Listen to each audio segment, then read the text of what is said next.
Hi, so we're here in Retford today, right by the Sebastopol Cannon, and you are...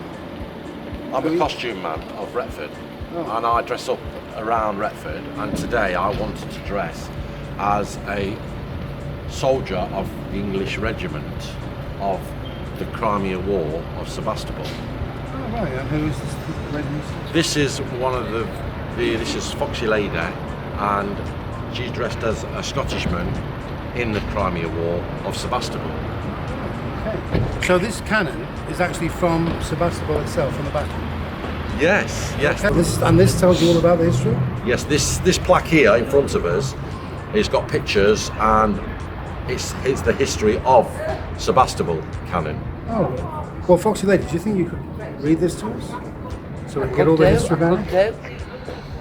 The Crimea cannon in Market Square, Retford, was one of many weapons captured from the Russians' army by British soldiers at the Battle of Sebastopol in 1955. So we're talking about 170 years old this cannon is now. A number of the local men fought in the Crimea War, and it was thought apparent to install one of the cannons in Retford as a permanent memorial. The £1,000 gun was brought to the town by rail from London in April 1858. So the war only lasted about a year, because there is a poem about it. And what's the poem? Guns to the left, guns to the right. Into the Valley of Death. That was the charge of the Life Brigade. So for almost a year, arguments ranged over where it should be put. Finally, with due pomp and ceremony, following a proceeding led by the town crier and Sergeant at Mace, the Retford Drum and Fire Band, a number of borough councillors and dignitaries, it was installed here in Cannon Square, where it's still today. And its name is actually not the cannon, it's the Earl of Dundee, after the Prime Minister. Between 3,000 and 4,000 spectators lined the route. After the main event, chests of oranges and nuts were distributed to the children, while invited guests assembled for a dinner, and a long list of toasts to celebrate the cannon's installation in the Crown Inn near the Lytton Tree. Well, as you can see, the Lytton Tree's gone now. It's converted to flats. It is fortunate that it remains in position today, for when the National Collection of Metal began during the Second World War, the cannon, along with the railings from around St Swithin's Church, was collected and sent to Bradshaw Foundry in the town for smelting down.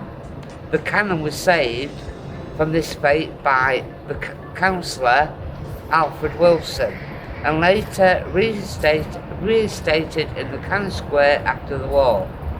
And here it is, remaining as an important landmark within the town of Retford. It was recently restored by the Retford Civil Society with the funding from the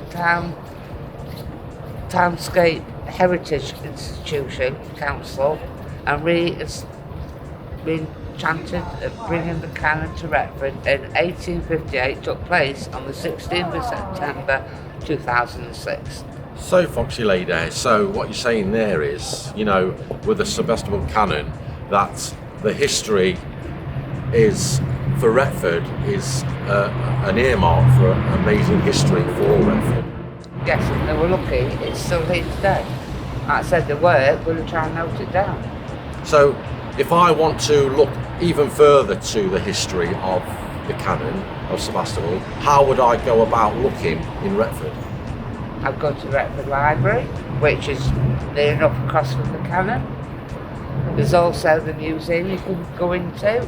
They'll probably have photos and a bit of history, and there is, nowadays, not on my time, but there is now, websites. Thank you, Foxy. On the internet. Thank you.